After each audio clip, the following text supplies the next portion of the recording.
Hi, this training is specifically for IEP development for English learners, a training for education specialists and case managers of English learners with an IEP. We have a couple learning targets for today. The first one is by the end of this training, education specialists and case managers will be prepared to complete the IEP documentation for their English learner and also successfully discuss and decide on all appropriate supports specific to English learner needs with the IEP team. We will accomplish this by covering the following topics. We will review the requirements for servicing English learner students with an IEP, talk about ELD staff attendance requirements for IEP meetings, how to identify if a student is an English learner, what to do if the student was marked EL but now is RFEP, reclassified, how do I locate LPAC scores and how to read them, the ELD teacher input form, areas of the IEP that need to be addressed for all English learners, live Spanish interpreter request for IEP meetings, and LPAC testing and domain exemption and steps for reclassification.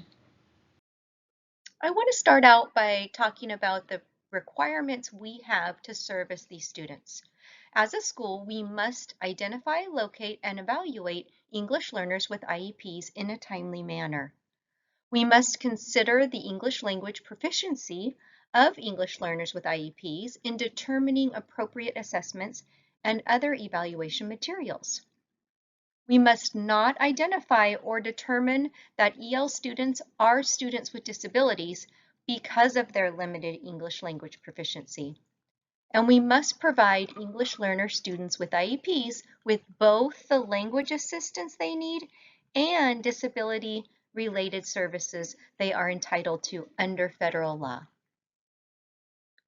One area that I'd like to address right now is giving you a little bit of insight on how to know if we're dealing with a language issue or a disability or both.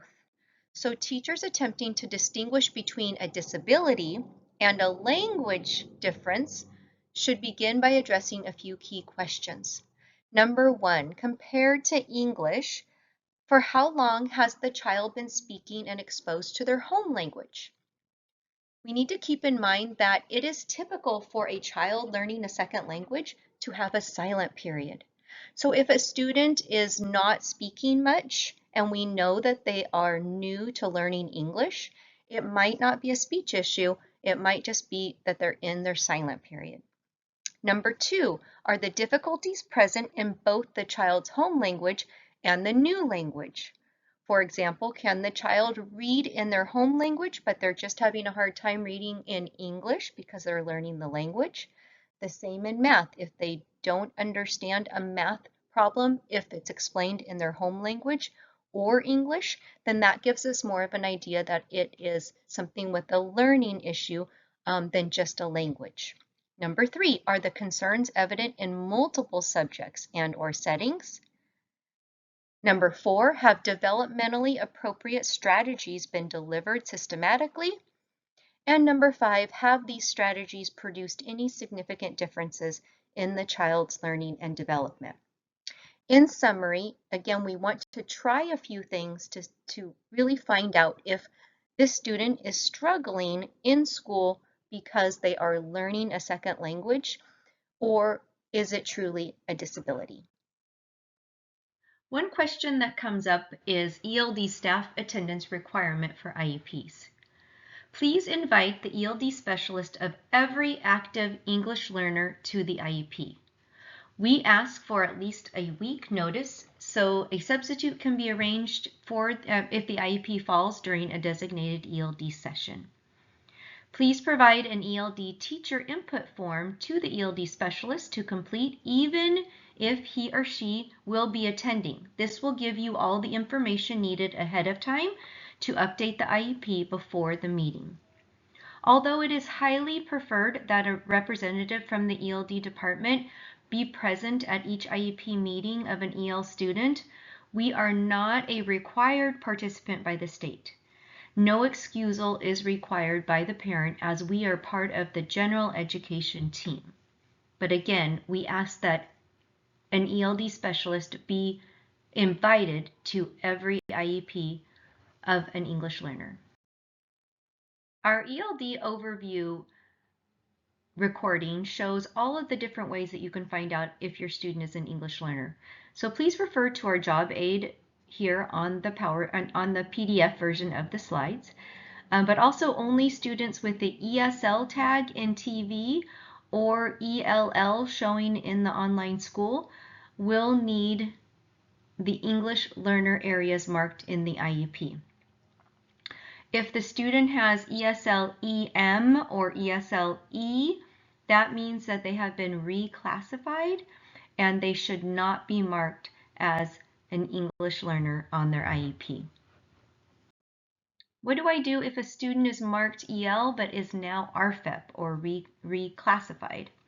If a student is marked EL but you reach out to the ELD department and find out that the student is already reclassified as Fluent English Proficient RFEP, or you see in Total View that the student is marked ESL-EM or ESL-E, please mark No for EL and Yes for redesignated. The IEP shows redesignated for reclassified. On present levels, you can include the passing summative LPAC scores or put NA if the student reclassified many years ago. For special factors, at the area that says if the student is an English learner, you're going to leave blank. And then statewide assessments, you're going to make sure that all LPAC tests are unchecked. Redesignated and reclassified English learners do not take the summative LPAC. In order to locate the LPAC scores, first of all, if you send the ELD input form ahead of time to the ELD specialist, that person will include the LPAC scores. But I also want you to understand where to get them in Pathways. You'll go ahead and follow the job aid that I have linked to the PDF version of this PowerPoint. But you'll go to the student dashboard and scroll all the way down to test scores. Make sure that even if it says there are no scores, you're going to go ahead and click on that bar graph, and then some PDFs will come up available. And ESA is English Summative Assessment, and that is going to be the LPAC. So you're going to look for the most recent scores there. How to read the scores. I put some visuals here so that you can see how the student score reports have changed over the years. This is the most recent score report and how it looks. So you're going to have an overall summative LPAC score on the top, and then you will also have an oral and written level score as you see on the top. So you'll have the overall summative LPAC score, level 3, right here.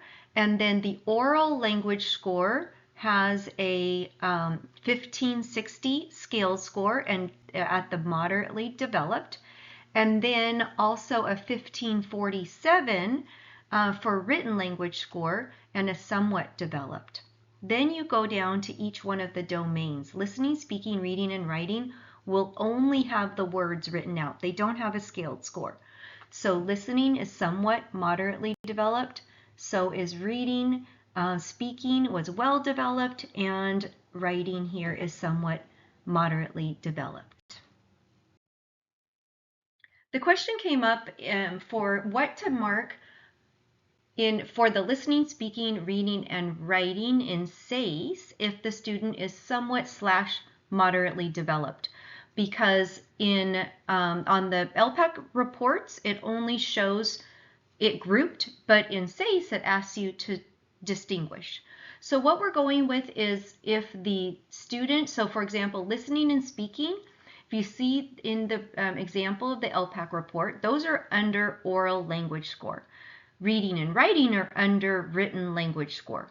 So whatever the distinction is for the oral language score or the written language score, that's what you're going to put. So for this example, the listening, even though it's marked somewhat moderately, we're going to put moderately for listening.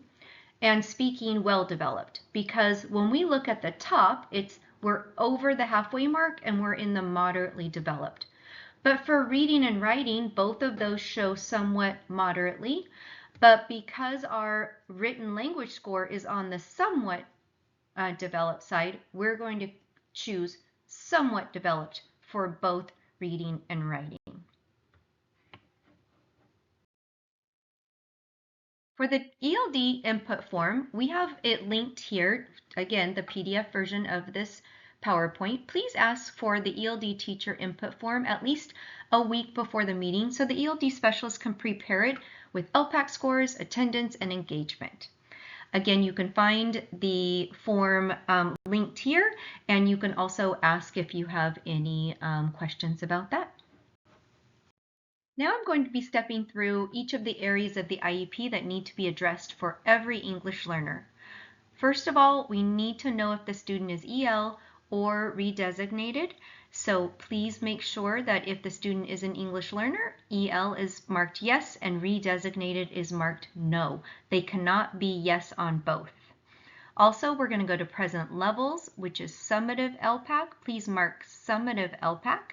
And then go ahead and follow the overall score, the performance level, the oral language score and level, etc. Now we went over on the previous slide how to put in the scores by domain, but please know that when it says at the top the performance level overall is going to be levels 1 through 4. Overall score is the scaled score, but then the oral language score and the written language score ask for the score and the level. So please put the scaled score and the level that you see on the report. On special factors page, for the primary language support, we're going to put no unless there's special circumstances. We do not want to be legally obligated for bilingual supports because we are not a bilingual program. But of course, we will want to supply primary language supports in text and videos when applicable. For designated ELD, we are general education, and program participation, we are structured English immersion. Statewide assessments are very important. Every English learner with an IEP will be taking the summative LPAC.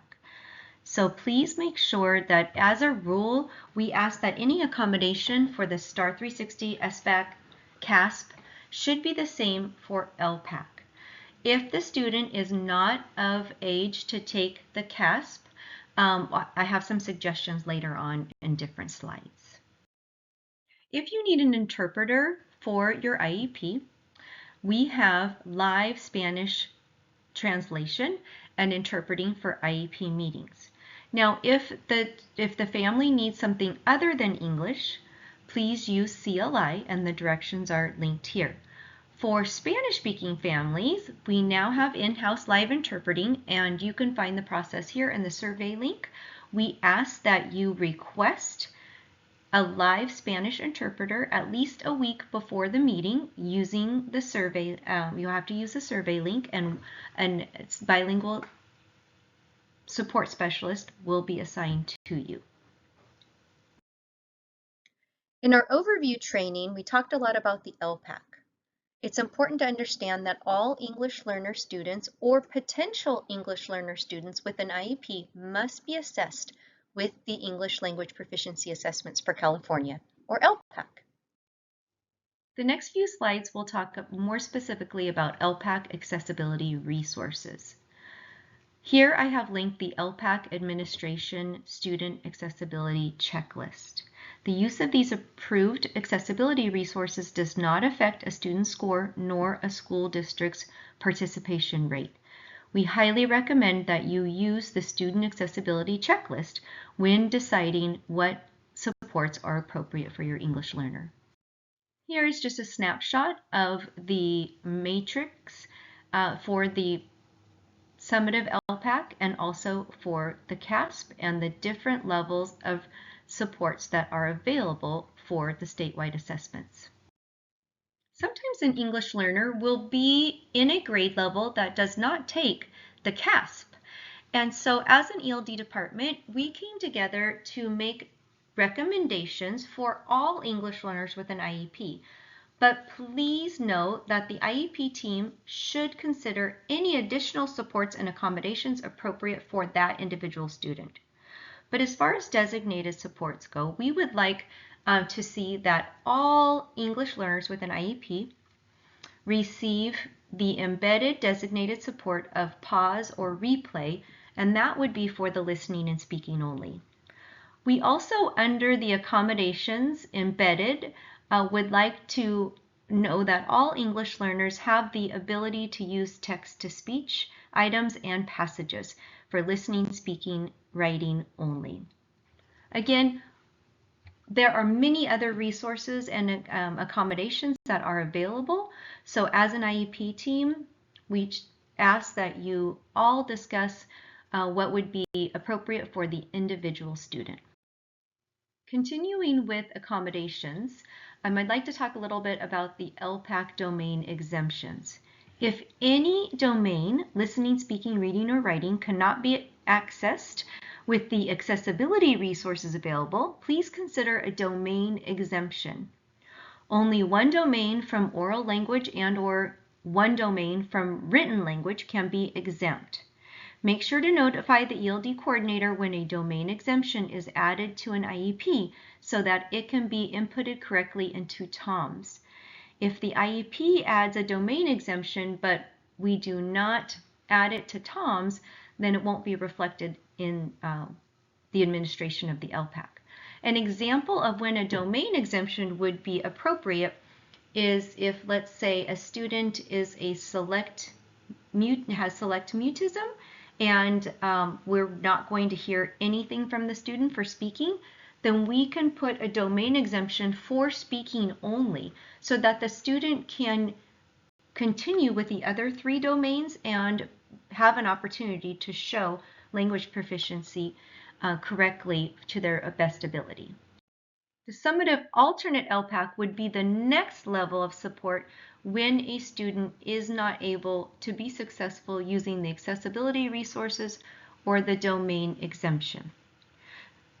One thing to note is that if a summative alternate LPAC is determined appropriate for a student, then automatically the CAA will also be assigned to the student if the student is in a grade level that participates with CASP, and vice versa. If a student is already assigned the CAA, then the alternate summative assessment will automatically be assigned to that student.